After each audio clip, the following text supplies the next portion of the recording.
պիտի լինի Պողոս Առաքյալը եփեսացիներին ուղղված թղթում շատ կարևորում է նաև Թեսաղոնիկեցիներին ուղղված թղթում շատ կարևորում է հոգեճանաչությունը, որպեսզի մարդ կարողանա ճանաչել դիմացինին ու նաև ավետարանում շատ հաճախ խոսում է հոգին ճանաչելու մասին, որովհետև կային էլի մարդիկ, ովքեր Քրիստոսի անունով դևեր էին հանում եւ այլն անունը Քրիստոսի տալիս էին ու այստեղ մենք երկու տարբերակներ ունենք գործ կառաքելոցում ավետարանում երբ որ մարդը Քրիստոսի անունով դևեր էր հանում բժշկություններ էր անում բայց չէր ճանաչում Քրիստոսին եւ մեկը որ նույնը անում էր ու ճանաչում էր ու նաեւ մարդկանց մեջ Քրիստոսին ճանաչելու ոգիները ու նրանց վարդապետությունները Ուրեմն նախ եւ առաջ պիտի մի կարևոր փաստից սկսենք, որ մարդկանց կաթնասուններից մարդը տարբերվում է մի շատ կարևոր ունակությամբ, մտավոր ունակությամբ, որ մարդը կարողանում է տարբերակել դեմքեր, հա? Մեր ուղեղի ռեսուրսների ու ծավալի հիմնական մասը գնում է նրա վրա, որ մենք կարողանանք դեմքեր տարբերել, մարդկանց իրարից տարբերել։ Այս ունակությունը չունի ուրիշ ոչ մի կաթնասուն, դեմք ճանաչելու, դեմք տարբերելու։ Եվ մի հատ գիտնական կա, Դեյվիդ Մորիս, որ մի հատ շատ հետաքրքիր գիրք է գրել, Մերկ կապիկը վերնագրով, որը մարդկային էվոլյուցիայի մասին է խոսում։ Եվ Դեյվիդ Մորիսը ինքը աստվածաբան չէր, ինքը կենսաբան էր։ Դեյվիդ Մորիսը իր գրքում մարդու ներկա ֆիզիոլոգիական առանձնահատկությունները բացատրում է էվոլյուցիոն անհրաժեշտություններից բխումը, հա, դրա ու 50 տարի առաջ է գրվել այդ գիրքը, վերջերս 50-ամյակներ նշվում այս գրքի, ու ինքը սուպեր բեսթսելեր գիրք է, որովհետև 50 տարվա ընթացքում մոտավորապես 20 միլիոն օրինակ վաճառվել է այս գրքից ու 100-ից ավել լեզուներով թարգմանվել է նաև այս գիրքը եւ գիտական գրականության մեջ մանավանդ անթրոպոլոգիայի, հա, որտեղ ինքը մաքուր գիտական ստեղծագործություն է, գիրք է, գեղարվեստական չի, ընդհանրապես գիտական յուրաքանչյուր գիրք այդ մեծ մասշտաբները ունենալը ռեկորդային է Սթիվեն Հոքինգի սև խոռոչների մասին գիրքը, որի մասին, չգիտեմ, ամեն հարթուկից մենք լսում ենք, ինքը դեռևս 10 միլիոն օրինակ էլ չի վաճառվել։ Սա վաճառու բոլոր մարդաբանները, անթրոպոլոգները, դա կլինի աստվածաբանության մասով, փիլիսոփայության մասով, թե կենսաբանության մասով, այս կամ այն կերպ անդրադառնում են Դեյվիդ Մորիսի այս գրքին, որովհետև շատ բազիսային տեղեկություններ կան այնտեղ, շատ բազիսային նաև ուսումնասիրություններ կան, որոնք շատ կարևոր են մեզ համար հասկանալու նախ եւ առաջ մարդուն եւ հասկանալու այս ճանաչողության կարևորությունը մարդու մոտ։ Տեսեք, հետագա այս մտքերը իրան կարող է տպավորություն թողեն, որ մենք փորձում ենք բացառել Աստծո ու Սուրբ Հոգու ներգործությունը դիմացինին ճանաչելու մեջ, բայց իրականում մարդու վերաբերյալ մեր պատկերացումը հետևյալն է, որ Աստված ոչ միայն ամեն անգամ ուղիղ ներգործություն ունի մեր վրա, որպեսզի մենք կարողանանք ինչ-որ բան ճանաչելու մեր փրկության ուղով գնալ, այլ մենք ստեղծված ենք առհասարակ այնպես, որպեսզի կարողանանք ոչ միայն ընկալել Աստծո շնորհը, այլ նաև այդ շնորհը դուրս տալ մեզնից, հա, այսինքն բաշխել նաև այդ շնորհը եւ կան ուղիղ աստվածային ուղիղ ներգործությունները նաև ունեն որոշակի տրամաբանություն, ունեն որոշակի մեխանիզմ։ Սա ամեն դեպքում չի դարձնում Աստծո շնորհը մեխանիկական, բայց կա հստակ մեխանիզմ, թե ինչպես է Աստծո շնորհը գործում եւ սրանով է որ եկեղեցին կարողանում է ճանաչել թե այս կամ այն մարդու գործառույթները բխում են Աստծո շնորհից թե չէ, հա, օրինակ, եթե մի մարդ, որ չի ապրում սրբակենցաղ կյանքով, որ չի հաղորդվում, Սուրբ գրքին տեղյակ չի, Աստծո խոսքով չի ապրում, կատարելության չի գնում, այս մարդը, հա, հայտարարում է, որ օրինակ ինձ Աստված մարգարեություն է տալիս, մենք բացում ենք Սուրբ գիրքը, հա, ու տեսնում ենք, որ բոլոր մարգարեները, անխտիր բոլոր մարգարեները, իրանք ապրել են սրբակենցաղ կյանքով։ Սրբակենցաղ կյանքով ապրող մարդու հետ Աստված խոսել իր ժողովրդի հետ, հա։ Չկա Սուրբ գրքում մի մարդ, որ Վայլդբերիսով առևտուրով էր զբաղվում, ու մեկ էլ Աստված ասեց, սրանից հետո կգնաս, էսի կասես, հա, չկար տենց մարդ։ Բոլորը այն մարդիկ էին, ովքեր Աստծո խոսքի, Աստծո շնորհի, Աստծո հոգու մեջ ապրող մարդիկ էին, օրինակ Սամուել մարգարեի օրինակը կար, որ անգամ իր մայրը այդ կյանքով ապրող մարդ էր, սրբակենցաղ, աղոթասած կյանքով։ Աստծов махитарвох. Այո, Աստծո если для тебя вот это самое важное и лучшее, Господь тебе это даст. Ես չեմ հավատում, որ մեկին տալիս է, մյուսին չի տա, բոլորին է տալիս, ամենին չի ուզում որ։ Այո։ Չէ, խնդիրը ուրեմն նաև նա է, որ Աստծո շնորհը ընկալելու համար, այդ Աստծո շնորհը բաշխելու համար եւ նաեւ անձնական կարծիքները ու անձնական մոտեցումները դրա հետ չխառնելու համար մարդը պիտի ունենա Աստծո հետ այդ հարազատությունը։ Ու դրա համար Պողոս առաքյալը իր թղթերում շատ հաճախ ասում է Աստծուց սրա մասին պատվեր չունեմ, բայց ես կարծում եմ, որ լավ կլինի, որ այսպես է։ Ուրեմն սա Աստծո հետ կենթանի շփման, Աստծուն ճանաչելու, Աստվածայինը ճանաչելու այդ կարևոր իրողությունն է։ Ու գիտեք, որ ժամանակ առ ժամանակ բոլոր համայնքներում, բոլոր եկեղեցիներում հայտնվում են մարդիկ, հա, որ փորձում են խոսել Աստծո անունից, ու եկեղեցին իրանց կամ ընդունում է, կամ մերժում է, ու եկեղեցին ինքը այդ իր ճանաչողությամբ ընկալում է այս մարդու խոսքը Աստծո մասին է, թե չէ, որտեվ ամենակարևոր բանը, որ տրամաբանություն է, որ կա Աստվածաշնչում եւ եկեղեցում, Աստված երբեք ինքը իրան չի հակասում։ Երբեք։ Ինքը չկա այտենց բան, որ ինքը միտեղ սենց լինի, միտեղ նենց լինի։ Ու եթե կա ընդհանուր տրամաբանություն, այդ ընդհանուր տրամաբանությունը միշտ գնում է նույն ձևով։ Ու երբ որ օրինակ առաքյալների մասին ենք խոսում, ձկնորսներից առաքյալներ, մաքսավորից առաքյալներ, ամեն դեպքում այս մարդիկ մի ընդհանուր գիծ ունեին, բոլորը փնտրում էին Աստծուն, բոլորը։ Հա, չկար մի մարդ, որ օրինակ հիմա նույն ձևի Պետրոսի հետ մեկտեղ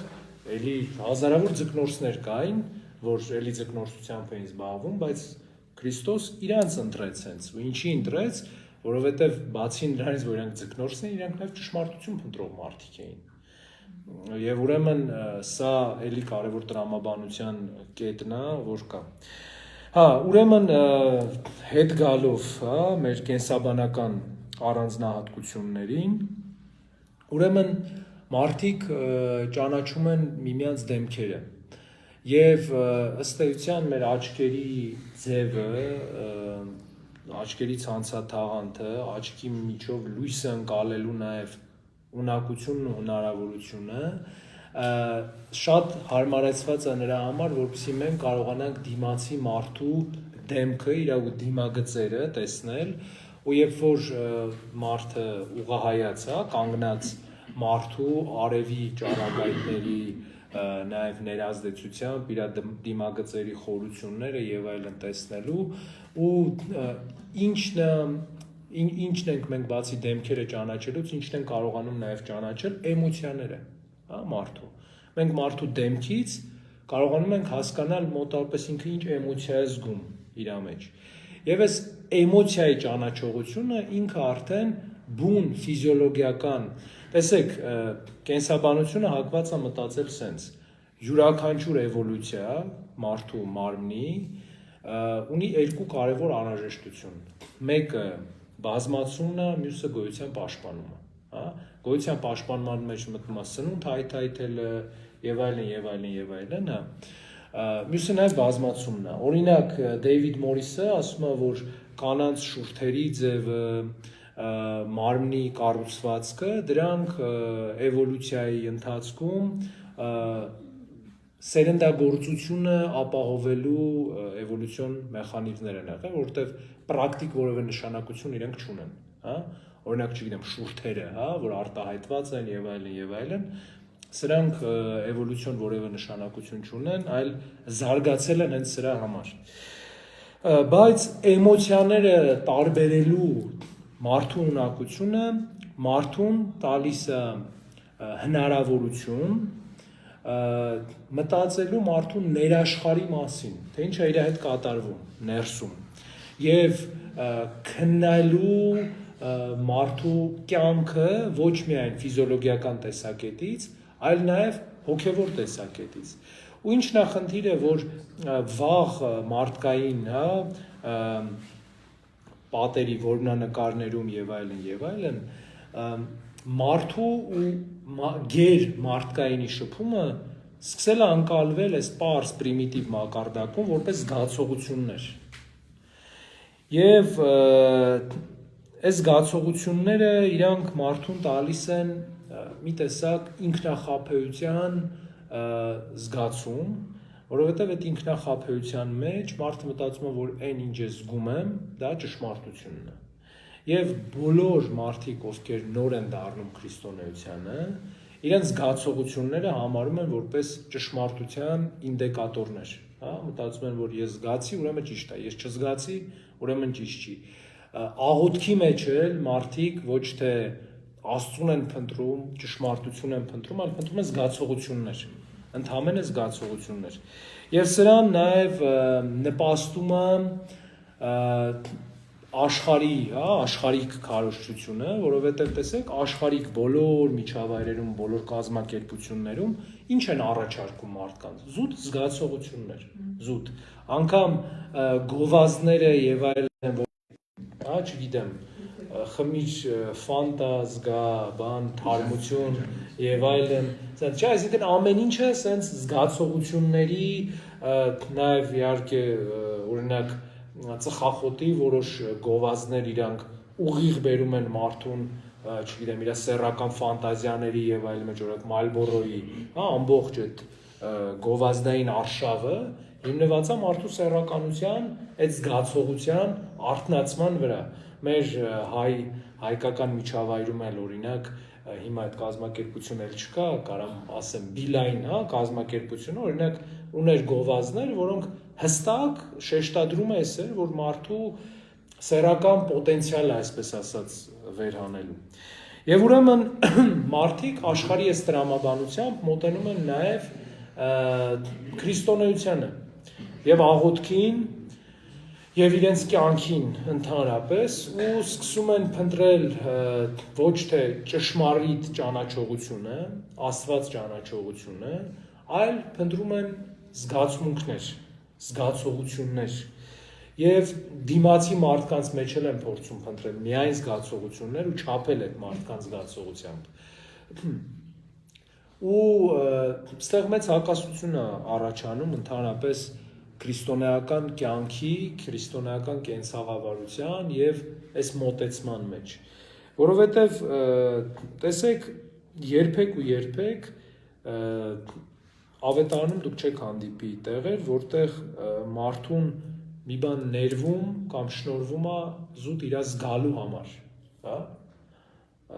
կա մարդու վերափոխման ռեալ ցանկություն ու ռեալ գործողություններ մարդու վերափոխման համար։ Եթե այս գործողությունները չկան, զուտ զգացական ֆոնը կարևոր է նրանով, որ կարա մարդուն մղի դեպի լավ գործողություններ, հա, լավ արարքներ։ Բայց մարդու ճանաչողությունը, Աստված ճանաչողությունը մտքով, հոգով եւ զորությամբ է։ Եվ եթե տեսնում եք, այստեղ զգացողություն բառը ընդհանրապես չկա։ Ոչ մտքի, ոչ հոգու, ոչ մարդկային զորության մեջ չկա զգացողությունը։ Եվ իսկ ինչ է նշանակում ճանաչել մտքով, հոգով եւ ամբողջ զորությամբ։ Ուրեմն միտքը բացարձակ գործիք չի մարդու համար, որովհետև միտքը ունակ չէ ճանաչելու Աստծուն եւ ճանաչելու ոչ Աստվածայինը։ Որտեւ մեր միտքը ինքը իր մեխանիզմներով ենթակա է շատ խաբկանքների, հա։ Տեսեք, երբ որ մենք մի բան ենք տեսնում, չէ,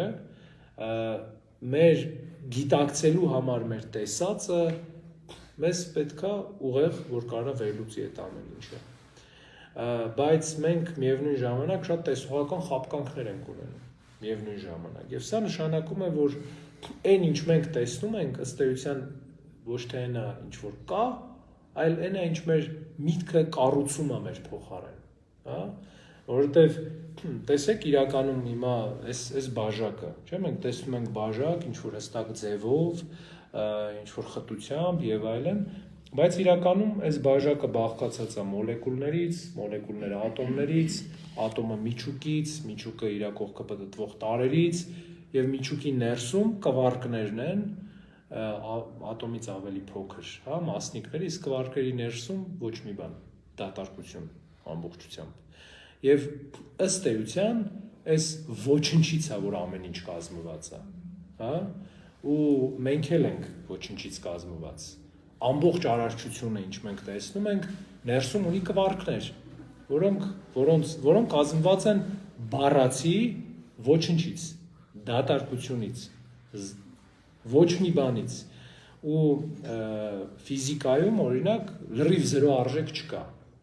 հա, բացարձակ զրո արժեք չկա, բայց կվարկների ներսում բացարձակ զրո արժեք է, որտեղ ոչինչ չկա, ընդհանրապես ոչինչ չկա։ Ու մենք բոլորս դրանից ենք բաղկացած, բայց մեր միտքը չի տեսնում ատոմներ, մոլեկուլներ եւ այլն, մեր միտքը տեսնում է բաժակ եւ նկարում է այս բաժակը, ու մեզ ըստ էության մեր բոլորի համար ստեղծում է մի հատ աշխարհ, որտեղ մենք կոմֆորտ կարող ենք ապրել, որովհետեւ համաձայնեք, եթե մենք առավոտը դուրս գայինք, օրինակ նայենք փողոց ու տեսնենք մարդկանց իրանց ներքին օրգաններով, հա, երակներով, մկաններով, ոսկորներով, այդքան էլ հաճելի չէր լինի ման գալ, դուրսը նայել եւ այլն։ Ու դժվար կլներ մեր համար ու շատ բաներ։ Մենք ու ինչն է այստեղ ամենամեծ խնդիրը, որ մեր ուղեղը մեզ թելադրում է միշտ տեսնել սիմետրիաներ, հա, որովհետև մարդկային միտքը ամենտեղ փնտրում է կանոնակարգում, սիմետրիկություն է փնտրում։ Եվ մեր համար գեղեցիկ են այն ամեն ինչի մեջ մենք որոշակի սիմետրիա ենք տեսնում։ Ասիմետրիկ բաները մեր համար գեղեցիկ չեն լինում, որովհետև մեր ուղեղը չի կարող տեսնել, չի կարողանում ընկալել այդ ասիմետրիան ընդհանրապես։ Դրա համար ուզում եմ ասեմ, մեր միտքը կատարյալ չի ու չի կարող կատարյալ գործիք լինել ճանաչողության համար։ Ինչ վերաբերում է մեր հոգուն, ուրեմն մեր հոգին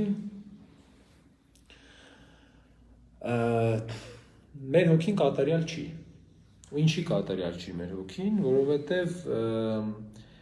մենք շատ ժամանակ ինքներս մեզ արդարացնելու համար մեղքը բաժանում ենք մարմնավորի ու հոգևորի մեջ։ Բայց ինչ հետաքրքիր առանձնահատկություն է տալիս մեզ Սուրբ Գիրքը, երբ որ մենք մարմնով մեղք ենք գործում, նենց չի, որ մենակ մեր մարմինն է դրանից մեղավոր դառնում, մենք ամբողջությամբ ենք մեղավոր դառնում։ Եվ հակառակը, երբ որ մենք մեր մարմնով առաքինի ենք, մենք մաքրում ենք նաև մեր հոգու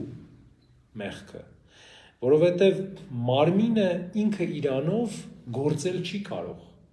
եւ բանական հոգին է, որ մարմնին տալիս է այդ հնարավորությունը գործելու։ Ուրեմն մեր հոգին կտրված լինելով աստվածային սնուցումից ինքն էլ սկսում է մեռնել։ Ու դրա համար միայն հոգին չի կարող ճշմարտության ճանաչողության կատարյալ աղբյուր լինել։ Եվ ինչ է նշանակում մեր ամբողջ զորությունը։ Մեր զորությունը ըստ էության Աստծո մեզ տրված հնարավորություններն են, մեզ տրված շնորհներն են, որովհետև մենք, տեսեք, մենք Բուլգակովը վարպետ եւ Մարգարիտ իր վեպում, չգիտեմ կհիշեք թե չէ, երբ որ Բերլիոզի հետ, հա, Վոլանդը խոսում է եւ ասում է Բերլիոզը, որ աթեիստ գիտնական էր, ասում է, այո, ես ընդունում եմ, որ մարդիկ մահկանացու են, Վոլանդը ասում է, ոչ միայն մահկանացու են, այլև անսպասելի մահկանացու են, հա? Այսինքն մեզնից որևէ մեկը չի կարող կանխատեսել կամ կանխորոշել իր ապագան, իր հաջորդ րոպեն, հաջորդ օրը, հաջորդ վայրկյանը եւ մեր զորությունը, որ Աստծո կողմից է տրված մեզ, նաեւ որոշակի վստահությունն է, որ մենք հաջորդ րոպեն ամեն դեպքում կունենանք, հա? Այսինքն ապագան գծելու, ապագան որոշելու այդ հնարավորությունը շնորհն է, որ տալիս է մեզ Աստված։ Եվ Աստծուն ճանաչել կարելի է մեր մտքի, հոգու եւ մեր ապագա կյանքի համադրմամբ։ Եվ մարդուն էլ կարելի է ճանաչել այս համադրմամբ նաեւ։ Ուրեմն մեր ճանաչողության համար այսօրվա ամենակարևոր, հա, ասելիքը նա է, որ մարդուն ճանաչելու համար, մենք ինքներս մեզ ճանաչելու համար եւ Աստծո հայտնությունը ճանաչելու համար, որտեղ մենք Աստծուն ամբողջովին ճանաչել չենք կարող, ճանաչում ենք Աստծուն այնքան, ինչքան որ Աստված է կամենում, որ մենք իրեն ճանաչենք, ճանաչելու համար մենք պիտի կարողանանք օգտագործել այն բոլոր գործիքները, որ Աստված տվել է մեզ։ Ու դրա համար պիտի մարզենք մեր միտքը, կենթանի պահենք մեր հոգին եւ կարողանանք նաեւ օգտագործել այն զորությունը, որ Աստված տվել է մեզ։ Այսքանով բանենք, եթե հարցեր ունեք,